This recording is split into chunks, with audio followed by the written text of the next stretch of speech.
in our line of work, it's also important for us to make note of our agency so that we understand we have the power to influence. We're not just executioners. We can suggest and we have the role to advise. So it's important for us to say what should be course of action. And in order to do that, then we need to educate ourselves. That takes courage to admit that we don't have all the answers. And then it's our job, it's our responsibility to then take the client on the journey to find the answers together. Designing the future is essential for shaping the world we want to live in. That's why it's more crucial than ever to be strategic about it, think long-term, and embrace complexity rather than avoid it. The field of strategic design is growing, and as two strategic designers, we want to explore how it's changing the way we design products, buildings, organizations, and landscapes. In this podcast, we'll interview strategic designers and professionals in the field, hoping to enlighten both ourselves and others about the future of designing with a strategic mindset and skill set. We're Emily and Isaac, both strategic designers with different backgrounds. Isaac is an industrial designer from Finland, and Emily has a business background in design culture and economics from Denmark. Join us for today's conversation with our guest, where we'll be unfolding strategic design. Welcome on today's episode, which we are recording at the strategic innovation agency Is It a Bird in their offices in Copenhagen. Today we're meeting Emily Lin, who works at Is It a Bird as a lead consultant. Emily carries a Bachelor of Design, Industrial and Product Design at Emily Carr University of Art and Design, and a master's degree in Architecture, Design and Social Innovation from the Architects School in Aarhus. She has had many positions during her career as a UX designer, service designer, team lead and lead designer, and now identifies herself as the role of a strategic designer and change facilitator, with a focus on organizational culture and team development. Welcome, Emily. And thank you so much for joining our podcast. Thank you for having me. For all the listeners who don't know you, can you tell them who you are and what you do for a living? That's a big question. Who I am and what I do for a living. In short version, I would say I'm a lead at Is It a Bird, and we are a strategic agency. We will not attempt to answer the question of who I am as a person. It's too big. I think professionally, I wear a lot of hats. You've studied a Bachelor of Design and a Master in Architecture. What have you learned from these programs? I think from the programs that I have been involved in, I was very, very lucky to be surrounded with very inspiring peers. And they were the ones that really pushed me and gave me ideas and also different perspectives on how to imagine doing things in new ways and, looking at the world in a fresh eyes. So I would say those were the things that I cherish the most, that I take most out of the experiences. So the educational programs and courses, didn't they do that, or did they also do it? Or was it more the peer students that actually pushed you in that direction, you could say? Well, the programs that I wasn't involved in. So my bachelor program was very different than the master. One was focused very much on product design, and the other was actually on service and also design and social innovation.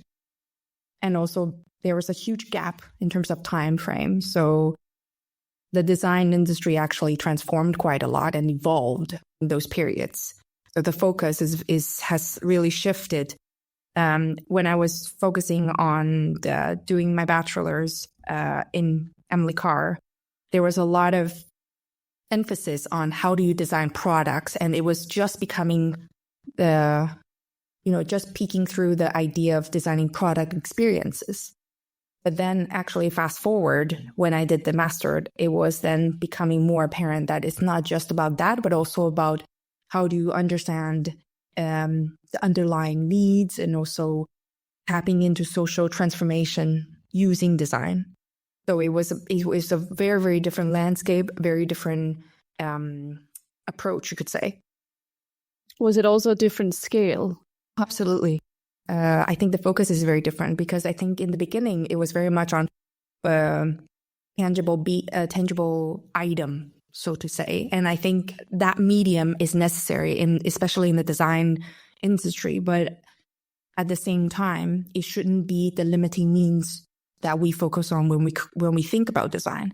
So when you think about design and social innovation specifically, especially in strategic design context, oftentimes what you create can actually be beyond physical products or platforms. From my background in industrial design, where I studied in Lund, in Sweden, it was very much about form and how do you actually manufacture a product. But your job kind of ends there, right?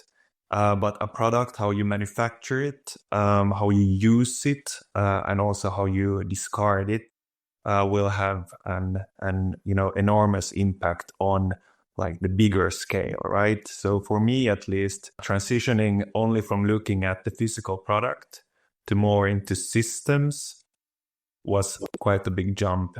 How do you see that kind of relationship between, or let's say the gap between like a physical product, but also the system and the service that supports it? The role of design has really transformed in the last decade, because back then it was commonly seen as a means to create product experiences, creating physical and tangible outcome. So it was very limited in terms of the scope or also the level of engagement Right. back then. Right. But of course, it shifted because then started tapping into design thinking, really considering design as a mindset, as a tool and methodology, really bringing into the business context. And that kind of shifted the way of using design and also bringing into conversations, decision-making process. And that kind of elevated the ability to influence, to say, what exactly do we want to create? And is it only limited to the outcome, or can we actually shift the approach or challenge the existing ways of doing things? Could you explain what the topic of regenerative design is, and what's your view on it? The big question when you say what is regenerative design, because depending on who you ask, you're going to get different kinds of answers. Regenerative design is huge umbrella, and there are very different aspects that you can tap into. So some people focusing on community regeneration, and whereas some focus on business regeneration. But overall, regenerative design or regenerative practice in general is about creating conditions that are conducive to life, and life not just limiting to human form, but actually across species, thinking about the environment, the context that we live in. And regeneration is about going beyond sustainability. Right now, sustainability is, of course, the mainstream topic that people talk about, that we need to be sustainable, but that's very much staying on maintaining the status quo, which is what got us here in the first place. So regeneration is going one step beyond, pushing that ambition and saying, if we were to actually thrive together, then we need to do more than just maintaining the status quo. We need to actually create conditions that are more positive and conducive to the conditions in order to serve the next generations. Do you think that it's a concept that in general is very accepted, or is there some convincing that needs to be done in order to change existing models that we have today? Short answer is no, and not yet, because regenerative practices or regeneration itself, it's still too ambiguous, undefined and blurry. So a lot of times in a commercial context, people perceive it to be too fluffy. How do you actually make it tangible? How do you realize it? How is it feasible in a business context? Nobody knows, because the metrics, how do we measure that outcome, is still unclear. It's very, very difficult to convince stakeholders and decision makers that regeneration is necessary because you can't really measure the ROI, the outcome, and also the impact. Yet there's also this growing consensus that it is necessary, because right now we are at a pivotal time that people are starting to have better awareness and a sense of urgency that something needs to be done because the current model is just not working. So at some point, it needs to be reinvented. And we just don't really know what the new model would look like and what would take its place. So then regeneration is what a lot of people are then exploring with, but the current systems, the infrastructure and the processes in place, they don't really enable the implementation or the exploration of that. So then it's quite a catch-22 cycle, as you could say. It sort of goes back to what responsibility do a designer have in this, right? Because as you said, when studying it went from a mere focus on the product experience. And I think many companies have been very concerned or focused on like, what is good design back when we create that? But now design is so systemic, or for some at least it is, and especially for you.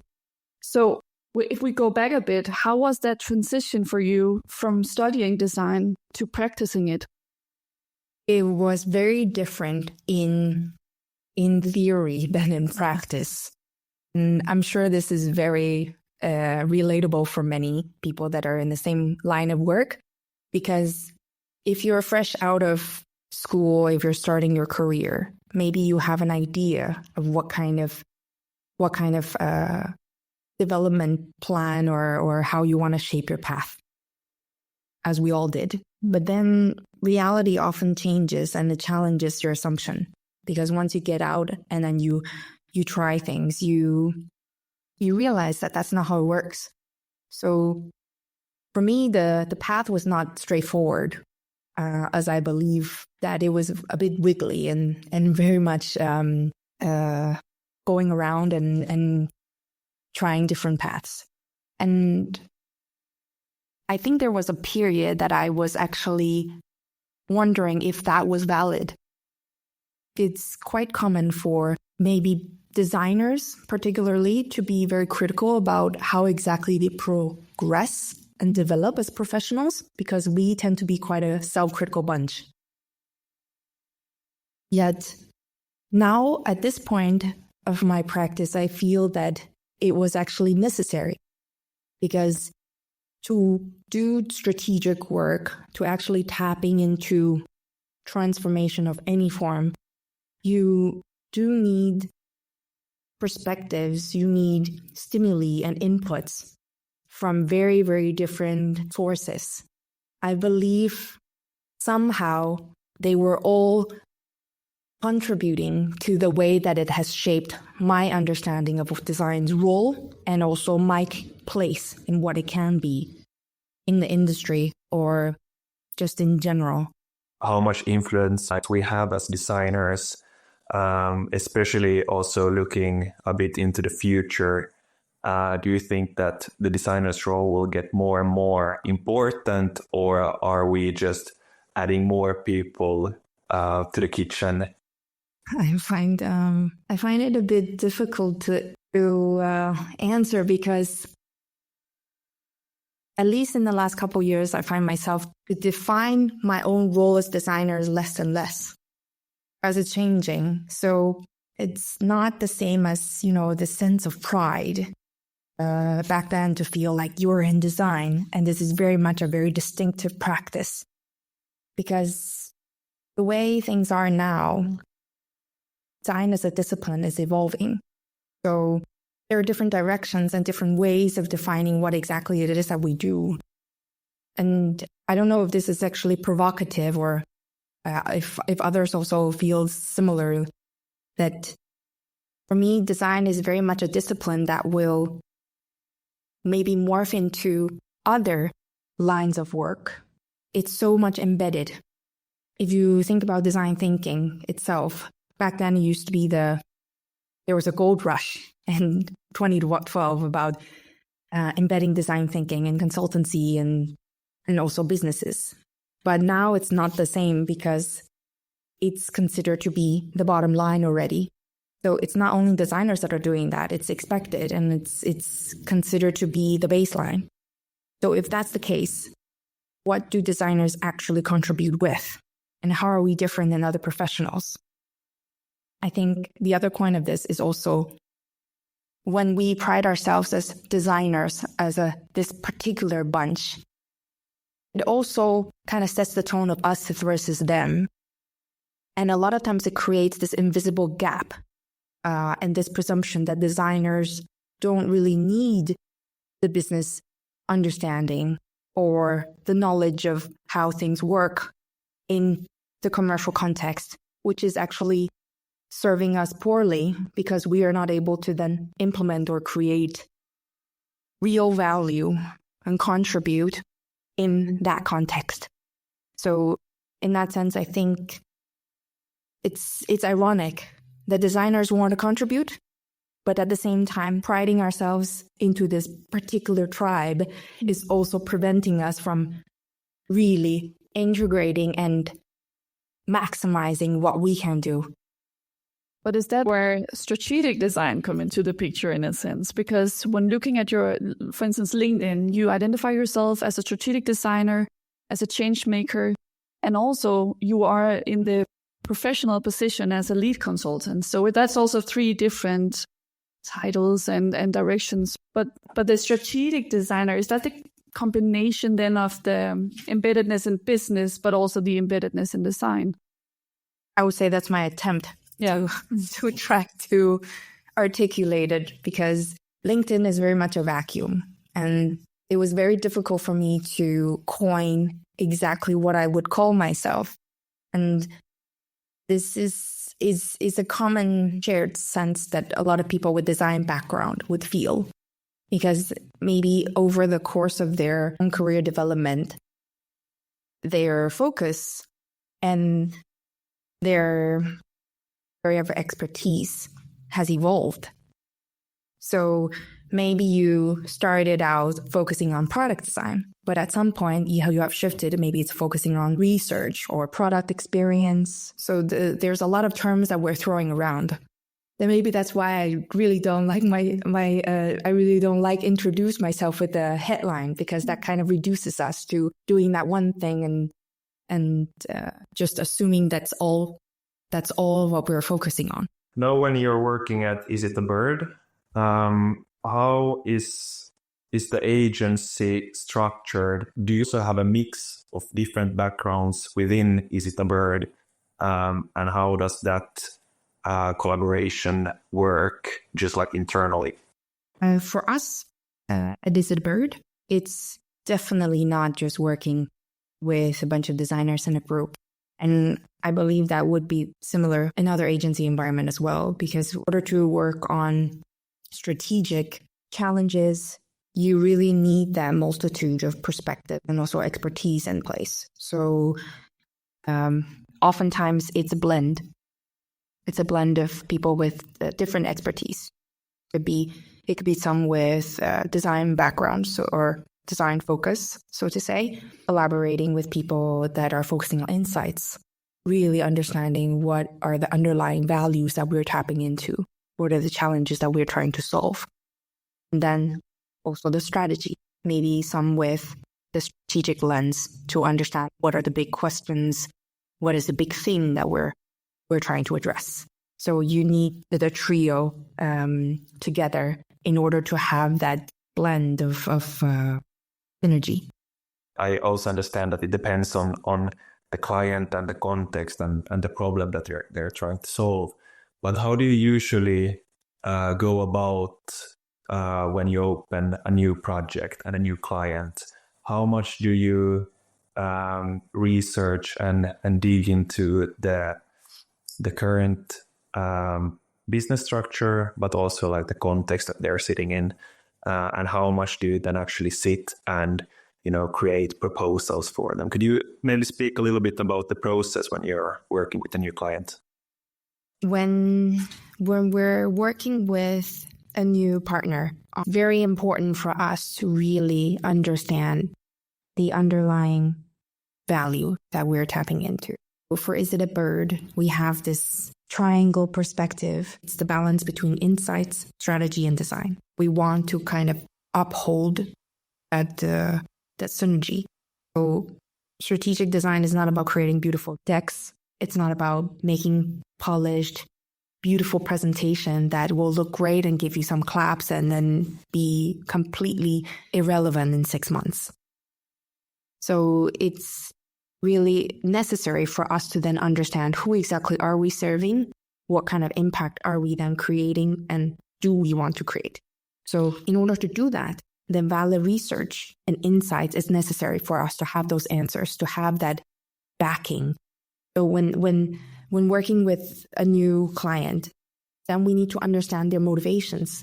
What questions are they trying to answer? Because I think in our line of work, it's also important for us to make note of our agency so that we understand we have the power to influence. So we're not just executioners. We can suggest and we have the role to advise. So it's important for us to say what should be course of action. And in order to do that, then we need to educate ourselves. So that takes courage to admit that we don't have all the answers. And then it's our job, it's our responsibility to then take the client on the journey to find the answers together. Because that's how you build a long-lasting relationship, so that you're not saying, we'll solve the problem for you, no problem. Because then they'll just come back months later and asking for something similar, but slightly different. It's important for them to understand why we are doing it so that they can ensure that they embed the outcome and also the methodology within the way that they're working themselves. And is it here where you are able to also suggest or provide information about regenerative solutions, or is this something that companies already tend to work towards? It depends, of course, on the maturity of the client organization.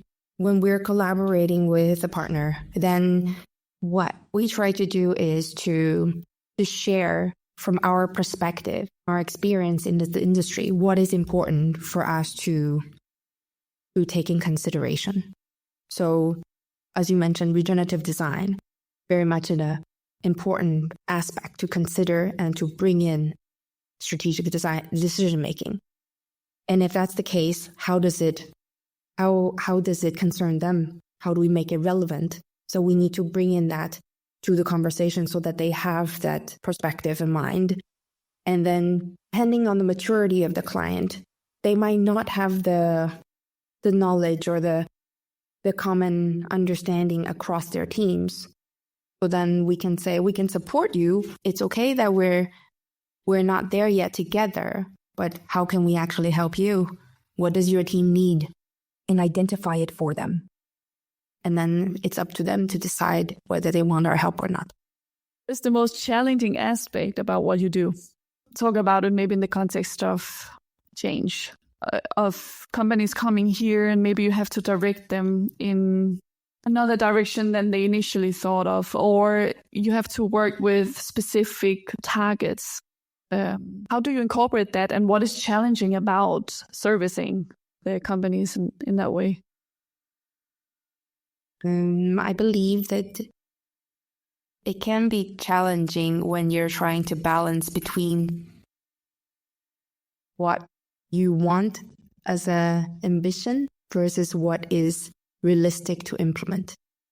Because those things are not always on par. Sometimes they are quite far from each other. And I'm an idealist at heart, so oftentimes it can seem like it's not enough, not pushing enough. And so depending on the way you take it, it can be incredibly frustrating or it can be incredibly motivating. So challenge would be, how do you balance that and how do you maintain the momentum to keep on pushing and not give up? So sometimes I catch myself becoming too too idealistic in my pursuit of change, that I can forget that not everybody is on the same page or same pace. So if I really need it to come true, if I really need to make it relevant for those that we're working with, then it's not about me. It shouldn't be about my ego. It should be about my work for them. That's not always easy. But then you're also a founding member of IMMA Collective, a community of solo entrepreneurs and inspiring freelancers in the field of climate and social impact. That's how it's defined. And then you're also a team member of the Global Regeneration Collab, which is a network for change makers. So that is something that talks into maybe the ambitious or, more change-making processes. How are you engaged in that, and which projects are you working on during these communities? When we're working in regeneration, it's very much a systemic effort because you're not doing it alone. So you really need to harness the collective synergy from community. So it's very much a participatory experience. So IMA, and this I cannot take the credit for.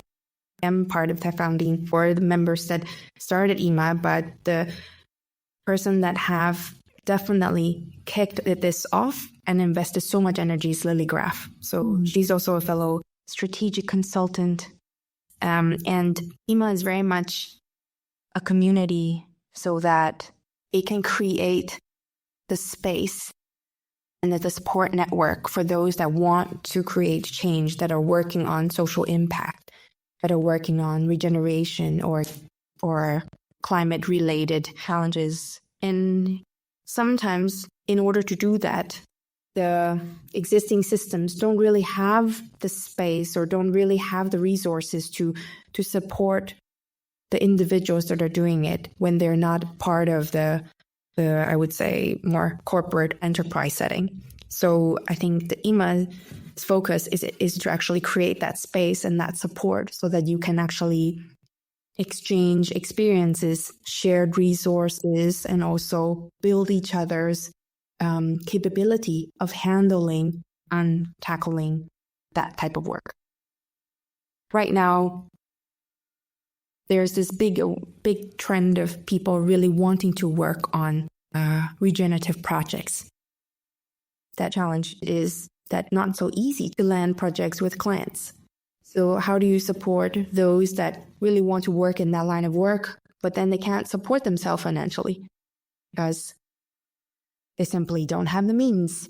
And IMA is a space to then to find others that you may be able to collaborate with, and actually find alternative ways to actually perhaps create other forms of engagement, to put yourself out there, to showcase your capability. And the Global Regenerative Collab, that's more a network that is across regeneration practitioners. And this is very much curated by individuals all over the world. So they have events, workshops, and also learning sessions that are arranged and facilitated to learn about what is happening in the regeneration space. How do we actually build business case studies to make it relevant and tangible for those to actually tap into that kind of way of working? So I have been more active during the past summer in attending some of those events and also participating in the coaching sessions and dialogues with other regenerative members. So it's sort of an ongoing effort that I'm hoping to tap into to continue. It's important for me to also feedback what are some of the things that I'm seeing out in the field so that I can share what I learn so that others can also take from that. I'm curious to hear also about what types of backgrounds does the people who are part of these workshops and events, where do they come from? They're from all over. EMA is very much a growing community. You have people that are working in the strategic design discipline. You also have people that are working as solo entrepreneurs in regenerative finance. You also have people that are working in facilitation, in education, very, very different kinds of backgrounds. And what they share in common is their hope to engage in their professional practice slightly different way than what our current systems pushing for. How has that experience to actually apply these new methods been? Is it still difficult, as you mentioned before, to actually implement it because of the difficulty of also measuring its impact?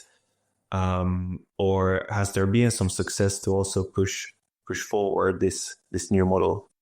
There's definitely success here and there. And you can see that now when people think about regeneration, they understand that it's such an over-encompassing umbrella that there are different aspects you can tap into. So then in terms of business practice and also how to actually bring it into more mainstream, you could say, business context.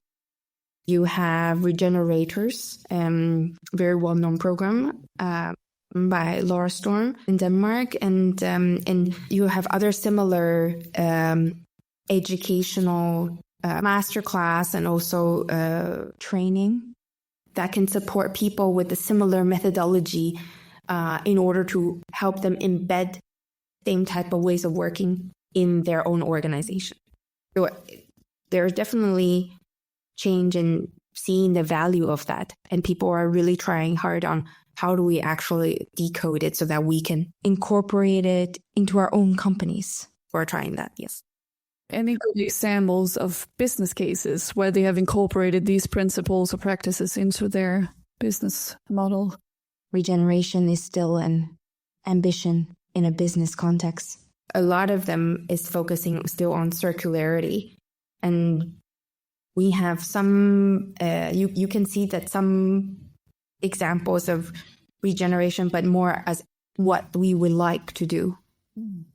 Setting the vision for their future business strategy or goals for 2050.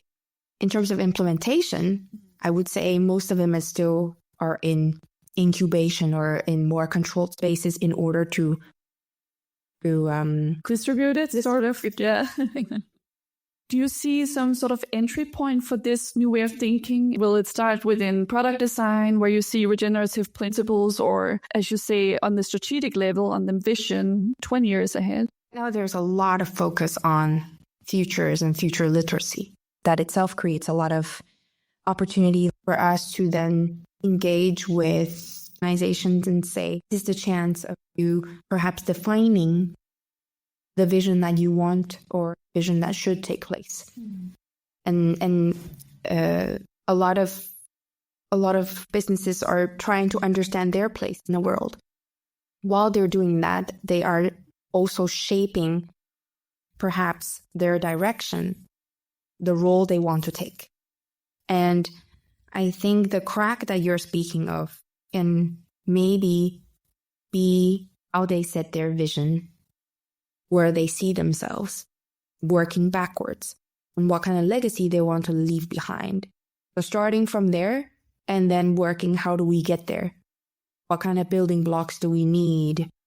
What does it mean for our current organization if that's where we want to go?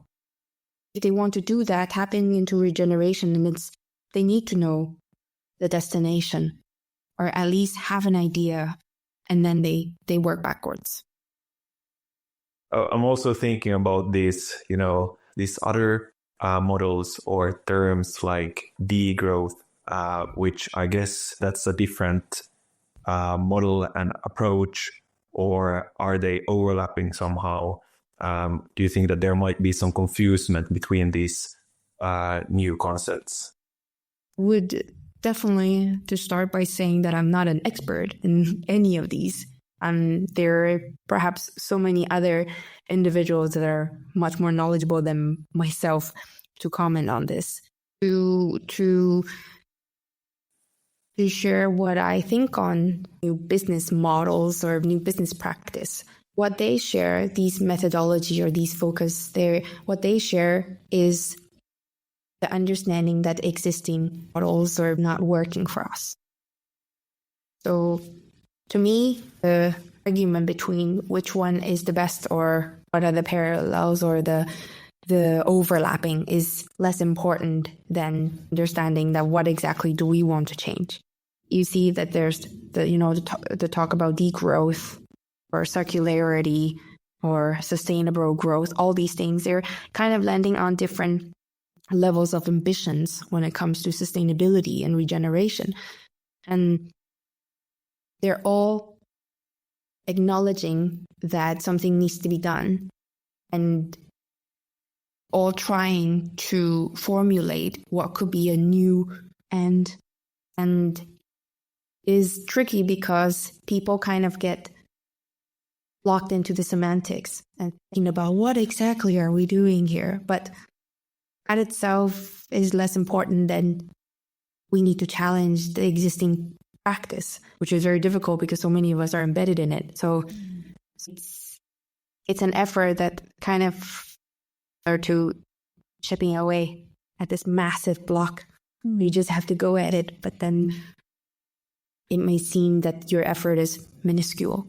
Also discussing what is value, right? Where value has more or less been monetary before in our past 100 years or so. Now we are sort of re-evaluating what is value. And we've gone from human-centered to more than human-centered. And now we're looking at maybe beyond profit and all these measurements. And I think these economies, these alternative economies that you're talking about, Isak, are also approaching that question from very different angles. And as you say, looking at the system change from different angles, like the degrowth economy is opposite to growth, of course, obviously, and well-being is sort of attacking GDP as the only measurement of well-being. And so there are multiple ways of approaching system change, it seems. How do you define it? Is there a way of, or line or, quote or somehow that you define change-making in your practice? Many of us would like to believe that we are doing it in real. But is that valid? I can't really say myself. I would like to tap myself on the shoulder to say that we're doing it. But in order to actually create real change, you need to challenge the paradigm. And that is very much relied on collective effort. It's not something that any individual or any single organization can do because everything is so interconnected. We are connected across industries, across nations, across regions. So when we're talking about regeneration, this is on a tangent. This is very much a privileged concept because we, in this part of the world, we can think about it. We can talk about that's our ambitions. That's what we can focus on because we've done that before. We've developed economies and the social infrastructure to support it. But how do you actually sell that concept? How do you actually onboard those that are in a different part of the world that don't necessarily have that understanding or that level of practice to also follow along, because it's unfair for us to demand for it when they actually haven't even got to where we were before. In order to create change making on that level, you really need to challenge what are some of the system dynamics, the things that are kind of structuring the way that we are behaving right now. This is, of course, painting a slightly bleak picture that we can only do so much. But a more positive note, you have individuals on all levels that are saying the same thing. So they are really pushing to, let's say, break this current facade. And especially the young generation. There are so many empowered individual and forces of inspiration that are really, really pushing us, challenge what is being done and how it's being done. So it's inspiring in a way, it's motivating in a way. And I'm thinking of tapping into change making on the system level. It's very much a collective effort. So what I'm doing myself might not be it, but I am part of the puzzle. So if my efforts can bring us just a bit forward on that line, then it's necessary for us to do it. And it will make a difference if enough of us are putting ourselves in the ring. That's what I would like to believe we're doing. Which role do you think strategic design then plays as a discipline or mindset? Do you think it's either or? Do you think it's both in this transition? It's a skill that can be cultivated. It's nurturing nature, so to say. So you can develop the awareness or the capability when it comes to thinking strategically or working strategically. And that takes time because you need that empiricism, you need the exposure and the experience. But it also takes the other aspect, which is how do you balance that delicate line between imagination and pragmatism. Pragmatism. Thank you. So for me, it's not either or, because you can't really say that strategic design is a mindset. You need to make it real. You need to make it tangible in order to say that it's a practice that we can use to contribute and bring real value. Yeah, we're trying, every time we're interviewing someone, we're sort of trying to define strategic design in some way, because it is a bit undefinable. And we talked about whether there was a strength or a weakness with our last participant from Design It. Can you somehow try to define strategic design in one sentence? Oh, yeah. I don't know if anybody that you talk to would be able to do that. No, not yet. No, actually, I would say on top of my head, I would say it's imaginative practicism. Love that. What do you say, Isaac? I'll do a few more of these recordings before I'll try to answer it. But that's also like the beauty of this, that we get all these different answers, and then you can cherry pick some similarities in the answers, but very, very different. And that can both be a good and a... Yeah, let's stick with a good thing. I think it's a good thing. And then maybe we should, by the end of the season, make like a prize for the best sentence, the best definition. And then you will get like a photo of us with the quote. No. Frame photo. So yeah, we are reaching the end actually of the interview. So we would like to ask you if you can share a favorite podcast or books or something that you can recommend to our listeners. I could say what I just finished. Yeah.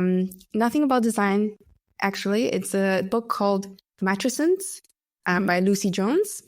It's actually about the metamorphosis that woman goes through in pregnancy and birth and postpartum. And I find it fascinating myself. It's a completely different topic, yet at the same time, it's about transformation. And it's also, quite an interesting take on the systemic view on what it means to support transition during such drastic difference of a person's journey. So I really love that perspective to kind of tap into what exactly it takes for us to do it. And I think being a mother myself, it's something very relatable, and it's also making me realize how important it is for us to take an inspiration from our human experiences outside of design. It's so important. That's why, kids are the best strategists. They're unlimited, right? So I don't have specific podcasts that I would recommend, because these days I don't have a lot of time for podcasts. But book-wise, I think Mattresses is what I just finished. And the one before that is Naomi Klein's called Doppelganger. And that one is also a brilliant take on systemic perspective. Those two I would recommend. That's some good recommendations. I mean, I'm a mother myself, and I love when I get the chance to talk about motherhood. Yes, Isak knows that. No, but super interesting point, because life is life, you know, and it really puts things in perspective and teaches you a lot to bring life into the world, and especially when you then work with these, as you say, transitions, it makes a lot of sense. Where can our listeners find you online? Actually, I'm trying to be less online these days. Where can they find you in person then? In person? Well, I'm based in Copenhagen, so reach out. If you're in town, coffee is always good. And I think it's also nice that, you know, aside from the professional facade, that people could just say hi. And that's how we actually build connections. I'm searchable on LinkedIn. There are probably thousands of other Emily Lins, but if you find me, then I'm happy to say hi. Are you attending any events or conferences or something in the near future? The thing that I'm really looking forward to is actually a masterclass by James Chase in 2025. He's this inspiration of mine. But that's something that is focusing on strategic narrative for an organization. Amazing. Okay. Thank you so much for joining our podcast. Thank you for having me. You can follow us on LinkedIn under the name Unfolding Strategic Design, or give us a follow or like on your preferred podcast app. See you next time. If you enjoyed today's episode of Unfolding Strategic Design, make sure to follow us on LinkedIn, Spotify, and Apple Podcast. Your support helps us bring in more inspiring voices from the world of strategic design.